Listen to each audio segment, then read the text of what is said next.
Olá, pessoal, tudo bem? Bem-vindos a mais um podcast aqui do Corporate Rebels em parceria com a Mankin. Hoje o tema aqui vai ser sobre cultura de inovação e eu tô com um time de peso aqui hoje. Queria convidar vocês aqui, antes da gente começar, para se apresentarem aí. Quer começar, por favor? Eu sou Raquel Teixeira, estou super feliz de participar desse podcast com vocês. Tenho certeza que vai ser uma conversa muito rica, que vai agregar muito aí para quem estiver assistindo. Com certeza. Eu sou o Miguel Galego, feliz de estar com vocês, falando de cultura e inovação, que é um tema que me apaixona bastante. Eu sou Bruno Franco, também apaixonado por inovação, por fazer coisas novas, por criar coisas novas. E é um prazer estar aqui para a gente trocar um pouco mais sobre cultura de inovação em empresas. Boa, e eu sou a Isabela Corradi, também apaixonada por inovação, cultura de inovação principalmente, e defensora de vários pontos que a gente vai discutir aqui hoje. Então, para a gente começar a nossa conversa, queria perguntar aqui para vocês.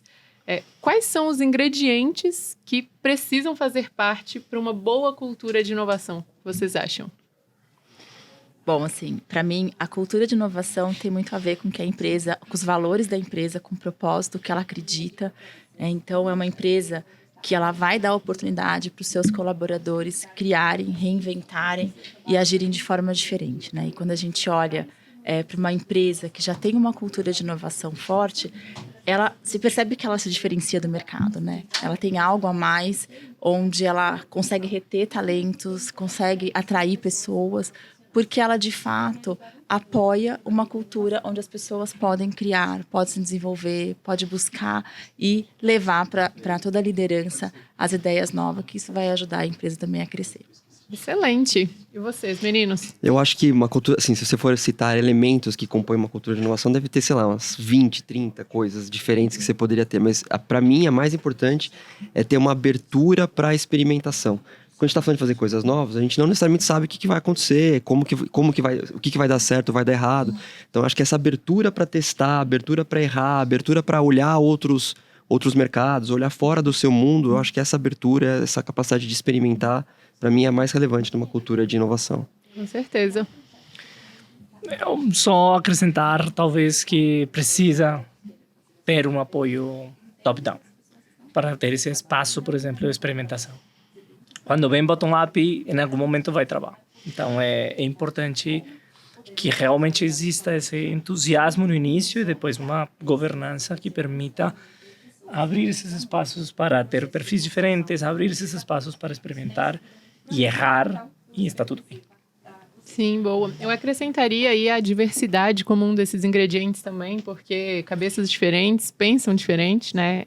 E quando a gente fala de errar, também um pouco do erro, que o Jeff Bezos gosta muito do termo fracasso bem-sucedido, né? Que não é errar por errar. É errar aprendendo algo que vai trazer, aí sim, uma melhoria também para dentro. Tem muita gente que pega esse errar, aceite o erro, né? E aí já vou pegar aqui o gancho para minha segunda pergunta para vocês.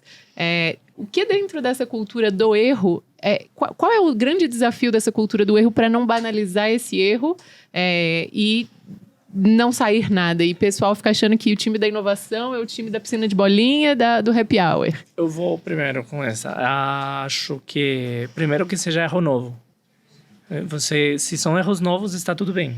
E o segundo é que exista realmente um processo de, por que as coisas não aconteceram bem? O que faríamos diferente? Fazer uma retrospectiva. Isso soa óbvio, mas isso implica uma governança. Microgovernança em cada uma das coisas que você fizer. Vamos testar. Antes de começar o teste, o que eu quero provar? O que eu quero saber? O que eu vou aprender deste teste? Funciona, não funciona? Emplacou? É a região correta? Ter um grupo de controle, se for o caso? Ou ter um baseline? A partir de ali, você vai saber o que é sucesso e o que não é sucesso. E com isso, você vai saber, então aprendi tal coisa. Perfeito, erramos e está tudo bem. Você investiu tempo, recursos para aprender coisas novas que antes não tinha. Quando não existe esse processo, é fácil se perder. É fácil. Total. E vocês? Não, e quando você fala em inovação, é você errar todos os dias, você está apostando no incerto. Mas a diferença aqui do erro é que é um erro que você aprende muito. Que você consegue levar esse erro com um aprendizado e criar uma nova estratégia. Você tem a opção de corrigir esse erro, corrigir a rota e fazer dar certo. mas você não pode deixar de experimentar por medo de errar. E as empresas têm muito disso, né? O medo do fracasso. Sim. E aí você para a inovação, você para a criação, porque você é resistente à mudança.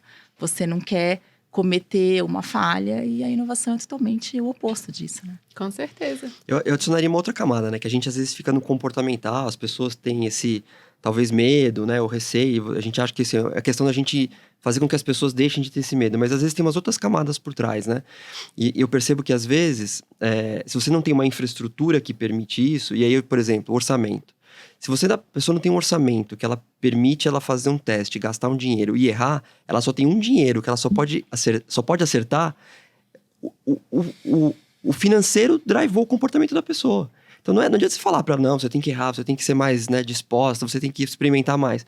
Se você não dá os recursos necessários, você drivou o comportamento dela para só fazer o que é certo. Então também tem uma camada que eu acho que vai além do comportamental, né? Que são como que a empresa organiza os seus processos, organiza a sua política interna, que faz com que as pessoas ajam de jeitos diferentes. É a sua única chance de ouro, né? Você não pode perder. Sim. Eu já ouvi várias vezes pessoas me falando isso. Eu não tenho como, assim, não tenho como experimentar, porque às vezes eu não tenho nenhum dinheiro ou só tenho um. E se eu posso usar um que vai dar certo com certeza, né? Sim, e tem um ponto aí que eu acho que é o mindset que precisa ser muito trabalhado ainda em empresas, que quando a gente fala de inovação, são iniciativas de risco. Sim. Só que são riscos porque uma vez que der certo, essa que der certo vai pagar por todas as outras que deram errado. Né? Então não é que eu só tenho que investir em ações que vão dar certo, e talvez nem todas vão dar muito certo, mas quando eu conseguir acertar a bola de ouro, ela vai, de certa forma, também pagar todas as outras. Tem que ter essa paciência, essa flexibilidade e esse estômago para aguentar muitos erros também, né? E acredito que isso vem muito da liderança. E aí, jogando outra pergunta aqui para vocês. Como que vocês acham que a liderança pode fomentar e ajudar nesse ambiente aqui, encorajando as pessoas a ir por este caminho, deste mindset de assumir o risco, de saber que vão ter, né, altos e baixos, talvez muito mais baixos, mas que quando for alto vai ser bem alto? Eu sempre costumo falar que a liderança ela tem que ser a apoiadora principal, né, da inovação aberta. Porque é uma questão top-down, né? Se não vier de cima, a gente não vai conseguir disseminar uma cultura de inovação na empresa. E eu costumo dizer dentro da companhia que quando a gente fala, né, sobre inovação, não basta só falar, você tem que agir. Falar é muito legal, você está lá o tempo todo, vamos inovar, mas qual que é a sua atitude com relação a isso? Então, a liderança, ela não tem que só fomentar na fala, mas ela tem que ter o comportamento inovador. E aí sim você consegue fazer com que a empresa inteira siga o líder, né? Isso aí. Eu vou dar acho que pode ser uma dica até. Às vezes, como o Bruno falou, é difícil fazer que as lideranças, se estão muito drivadas pelo financeiro, consigam... Todo mundo quer inovar, mas ninguém quer errar, ninguém quer... todo mundo, ou seja, se não der certo no primeiro, na segunda, já começa a ter problemas. Talvez uma maneira interessante de fazer isso é entender o processo de inovação como se fosse um venture capital, né? E as pessoas, e o financeiro principalmente, entende claramente como funciona um venture capital. O venture capital funciona como um fundo onde você está colocando mais risco, 10% do seu dinheiro, uma coisa assim, como se fosse no BF. E o venture capital em si, ele está investindo vou assumir um número, 10 empresas, 10 startups, 10 projetos, onde sabe que 2 vão pagar os outros 8 e ao final vai dar muito certo. O portfólio completo vai dar certo, você vai ganhar dinheiro, mas o normal para um financeiro, que é essa análise linha a linha, não pode funcionar, porque não é, mas esta iniciativa não deu tão certo. Não deu certo. Não deu tão certo assim. Então, quando você vê como um fundo de venture capital, onde os grandes líderes das empresas podem ser como investidores do venture capital, e as startups, cada um dos seus projetos é como uma dessas startups onde você está investindo, você entende que você tem que trabalhar o portfólio e vai falar o melhor cenário para esse portfólio. E não necessariamente porque esse projeto não está dando certo. Aí começa a ter dificuldades, porque não todos os projetos vão dar bem, não vão funcionar bem. Eu vejo muito o papel da liderança de criar, principalmente a liderança mais sênior, né? Que não está ali no dia a dia, talvez com o cliente ou na operação. é criar um ambiente que proporcione com que as pessoas possam inovar. Então, assim, putz, tem regras diferenciadas para fazer uma coisa nova, tomar um pouco mais de risco. Como que eu, como alta liderança, crio um ambiente que dá espaço para inovação? Se a gente não tiver um ambiente muito engessado, com muito controle, com muito rigor, dificilmente você... Né, não é nesse tipo de ambiente que coisas novas florescem. Então, eu sinto que a alta liderança, que não está no dia a dia da operação, tem um papel de criar a infraestrutura, criar a governança, criar os caminhos para que a inovação consiga acontecer dentro de grandes empresas. Excelente. E uma dessas formas, eu acredito que também é a forma como inovação é mensurada, né? Mensurada e cobrada, será que eu posso falar assim, dentro das empresas com metas e resultados, né, esperados. O que vocês veem hoje no mercado ou por onde vocês já passaram? Como que a inovação era mensurada e cobrada, né? Quais eram as metas de inovação que colaboravam ou que não colaboravam para essa cultura de inovação dentro das empresas? Eu acho que depende muito da maturidade da empresa, né? Se é uma empresa que é super inovadora, já faz isso como parte do seu DNA, eu acho que é natural você cobrar um resultado financeiro. Putz, quanto que vem do lucro, da receita de coisas que a gente não tinha no passado. Agora, quando você está criando uma cultura de inovação num lugar que não existe, não dá para chegar como esse seu primeiro KPI. Então, você tem que começar mais de baixo. Assim, putz, quantas pessoas participaram de treinamento sobre o tema. Tem que ser uma coisa mais soft para começar a criar as bases. E aí, esse negócio vai evoluindo ao longo do tempo. Eu acho que é muito ligado com o estágio que você está nessa jornada. Boa. Ele tem razão. É muito. Eu acho, concordo plenamente que é por uma questão de estágio e por uma questão de vertical, né? A vertical, você tem que existir em cultura de inovação e isso é bem mais complicada de medir. Então, pessoas engajadas, pessoas participando de treinamentos, pessoas trazendo ideias, projetos experimentais, perfeito. Mas já para projetos de H1 e H2, né? De aceleração do core, você precisa entender baseline e tentar entender o que está acelerando a mais. Sempre está o dilema de até quando eu meço isso, né? Não, mas eu acrescentei uma inovação, melhorou esse processo.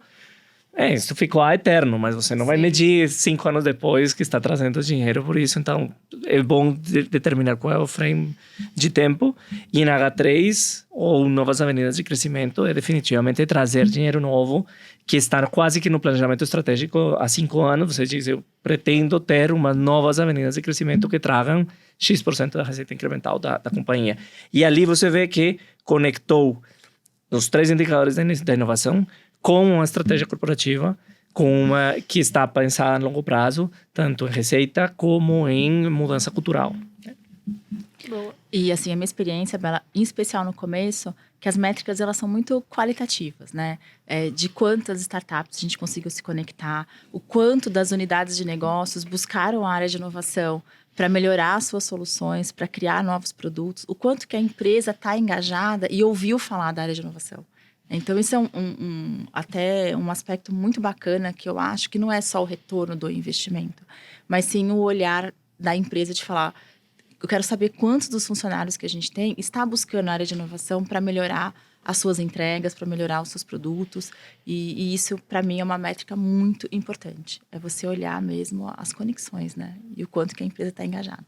Legal, bacana. E a inovação, ela não é um fim em si mesmo, né? Acho que às vezes a gente fica num mundo onde a gente tem que se conectar, a gente tem que estar num evento, a gente tem que levar as pessoas. Parece que o negócio gira em torno dele mesmo, né? Mas, no fim, inovação é um meio para atingir objetivos de negócio, né? Então, atender melhor os clientes, ser mais rápido na resposta, atingir novos mercados, crescer lucro, crescer faturamento. Acho que esses são os objetivos, né? Inovação é um meio. Agora, tem momentos onde você tem que medir mais isso. Quantas pessoas estão procurando o time, quantas POCs a gente fez.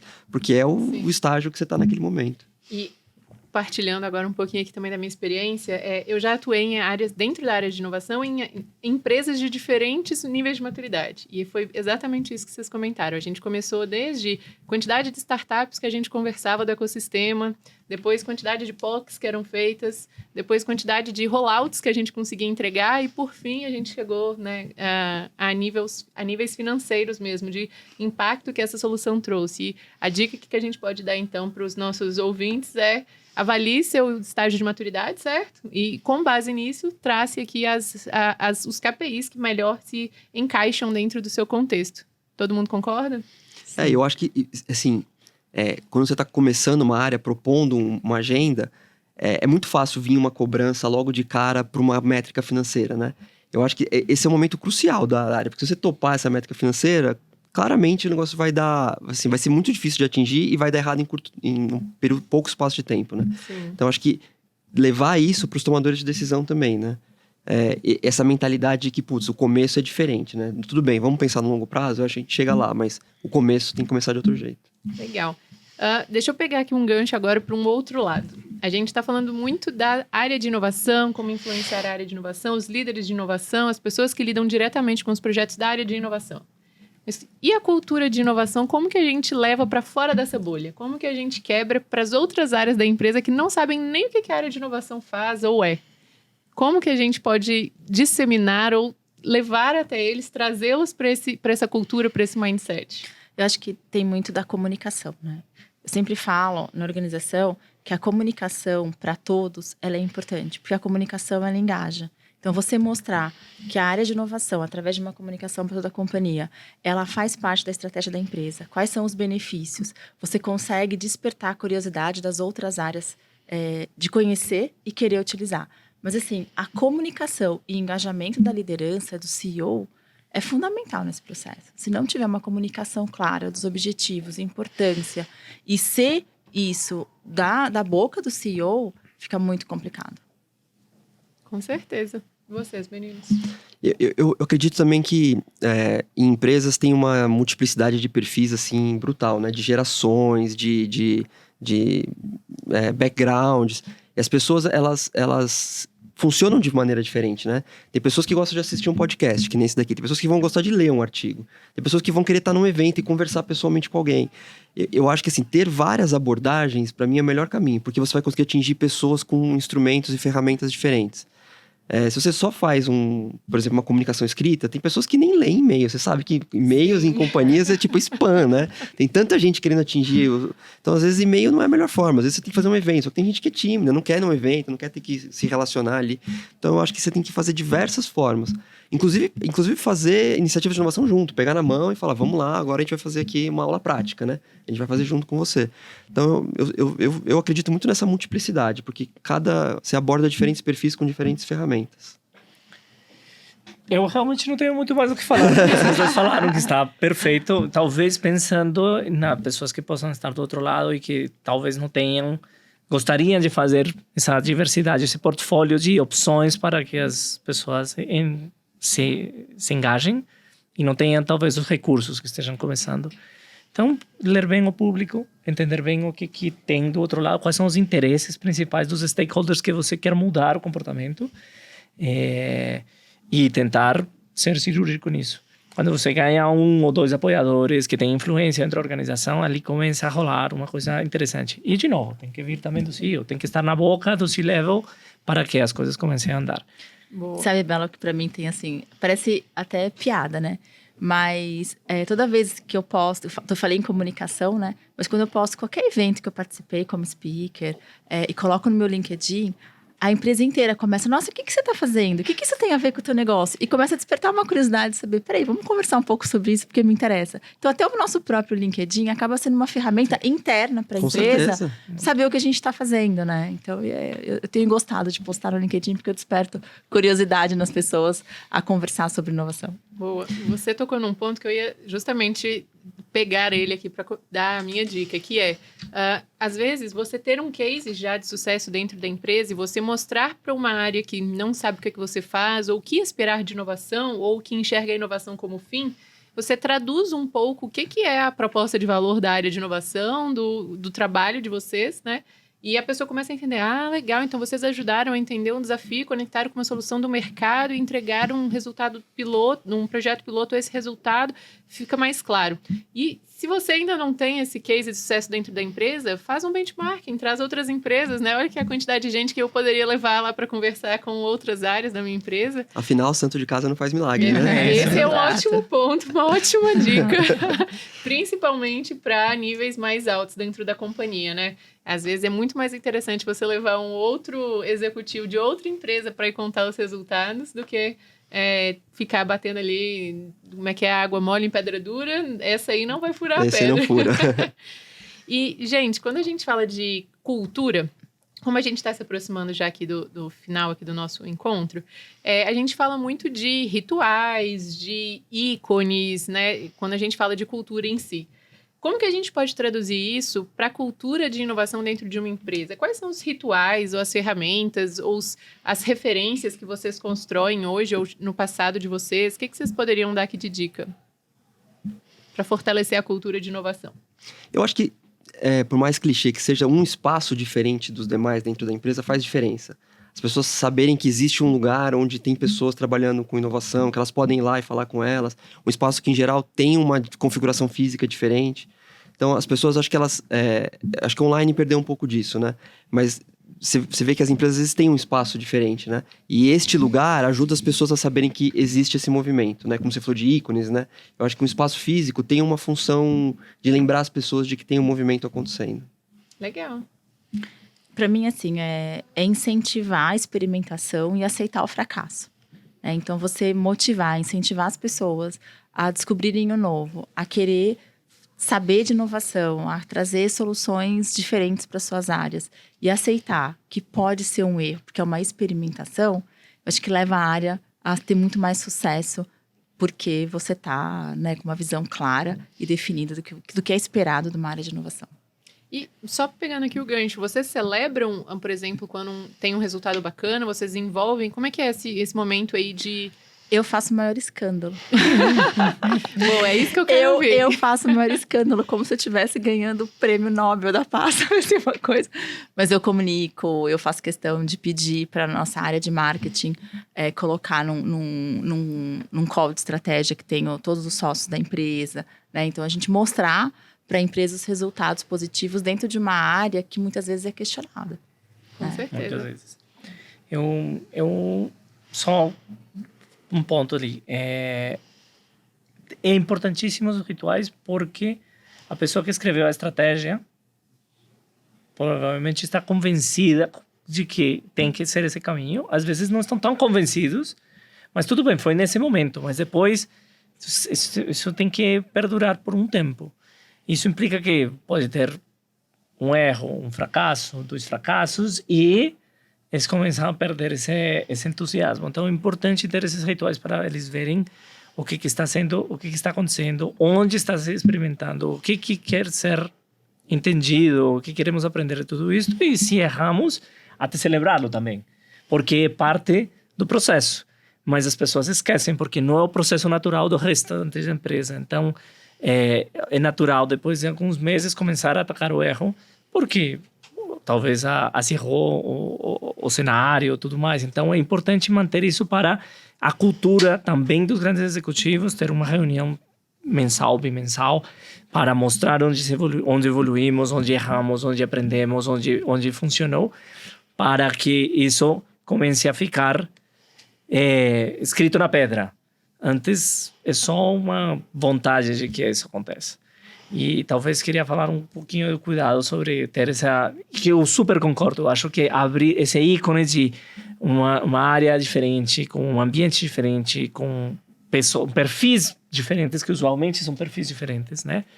Que sempre estão questionando, e isso incomoda, sempre vai incomodar dentro das empresas. Mas tem que ter cuidado também de não ser muito diferente do muito resto. disruptivo, porque gera incômodo e gera anticorpos às vezes desnecessários para depois engajar para outras coisas. Então tem que tentar equilibrar um pouquinho. E tem lugares também que falam assim, fazer inovação é criar um espaço desses, né? Que também não é verdade, Não né? é verdade. Mas eu acho que como um elemento a mais no todo, né? Pode fazer sentido. Agora, você falou de ícones, né? E de celebrar, uma coisa que eu acho que faz super sentido é você celebrar e criar, assim, não vou dizer... Assim, os cases que deram certo, promover as pessoas, assim, dar visibilidade para elas. Exato. Porque aí elas viram garotas propaganda dessa frente, né? De como que eles testaram, experimentaram na prática e eles geraram resultado. E aí, aquele negócio de santo de casa não faz milagre, né? Não é a área de inovação, não é o time de inovação falando. É alguém que fez e que conseguiu o resultado contando como ele fez. Acho que sempre que a gente faz isso e expõe essas pessoas, gera benefícios para todo mundo. para ela, para a organização, para as outras iniciativas de inovação que estão acontecendo. Acho que isso... E acaba virando como se fosse um ícone, né? Um representante, um embaixador, alguém que leva essa palavra para o resto da organização. Eu vou um pouquinho além. Eu acho que para equilibrar um pouco isso, esse desconforto de que criar uma área nova, eles vêm vestidos como eles querem, estão em outro lugar. Os rebeldes corporativos. Os rebeldes corporativos. Mas se você, dentro da área, você tem essa... esquecer a medalha, sabe? A medalha é dos outros. A medalha é do cara que fez o projeto, que está evoluindo.